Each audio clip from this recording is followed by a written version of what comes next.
Pihak Iran mengirim peringatan ke Amerika Serikat untuk menjauh dari Israel pasca serangan yang dilakukan negara pendudukan itu ke konsulat Iran di Damaskus, Suriah pada Senin 1 April 2024.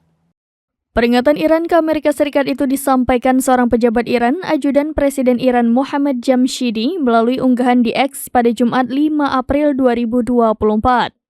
Peringatan Iran ke Amerika Serikat itu disertai dengan nasihat agar Gedung Putih tidak terjebak dalam perangkap yang dibuat Perdana Menteri Israel Benjamin Netanyahu. Amerika Serikat dikabarkan merespons peringatan itu dengan mengirim balik peringatan agar Teheran tidak menyerang fasilitas Amerika Serikat seperti yang dikutip dari The Jerusalem Post. Pihak Amerika Serikat memang secara terbuka menyatakan kecemasannya akan menjadi sasaran pembalasan Iran. Komandan Angkatan Udara Pusat Amerika Serikat di Timur Tengah Alexis Grinkewich menyatakan keprihatinannya soal ancaman pembalasan Iran atas pemboman Israel tersebut.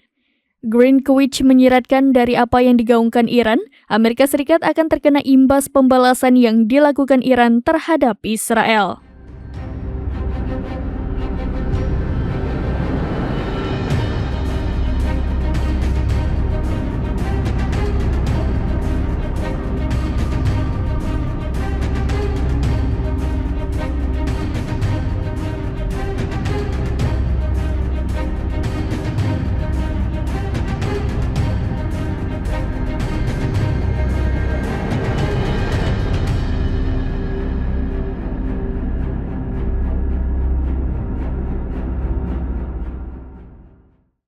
Demikian informasi terkini, Syeda Ralun. Saksikan terus berita lainnya di kanal YouTube Serambi News, website dan Facebook serambinews.com. Download Tribun X sekarang, menghadirkan lokal menjadi Indonesia.